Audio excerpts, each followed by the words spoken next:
আপনারা কি জানেন বাংলাদেশের আয়তন দিন দিন বৃদ্ধি পাচ্ছে, নতুন নতুন চর জেগে উঠছে, যা শ্রীলঙ্কার চেয়েও বড় ভূখণ্ড এনে দিতে পারে বাংলাদেশকে।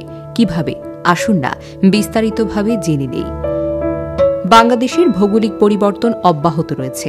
পদ্মা, মেঘনা, বদ্বীপ অঞ্চলে গত কয়েক দশকে 50টিরও বেশি নতুন দ্বীপ এবং চর জেগে উঠেছে, যা বসবাসের উপযোগী হয়ে উঠেছে। বাংলাদেশের নদীগুলো প্রতি বছর বিশাল পরিমাণ পলি বহন করে এনে বঙ্গোপসাগরে জমা করে। ব্রহ্মপুত্র, মেঘনা, পদ্মা নদী প্রায় 100 কোটি টন পলি নিয়ে আসে, যার ফলে নতুন চর গঠিত হয়। গবেষণায় দেখা গিয়েছে প্রতি বছর প্রায় 20 বর্গ কিলোমিটার জমি নতুন করে বাংলাদেশের মূল ভূখণ্ডে যুক্ত হচ্ছে।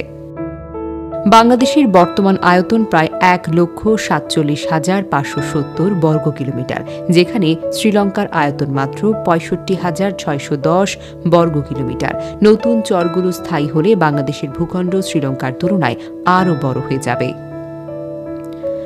বাংলাদেশ অতীতে দক্ষিণ তালপট্টি দ্বীপের মতো কিছু ভূখণ্ড হারিয়েছে। 2016 সালে আন্তর্জাতিক আদালতের রায়ে এটি ভারতের হয়ে যায়, তারপরে সমুদ্রে বিলীন হয়ে যায়। কিন্তু বাংলাদেশের জন্য প্রকৃতি অন্যভাবে আশীর্বাদ বয়ে এনেছে। নতুন চর নতুনভাবে জন্ম দিচ্ছে।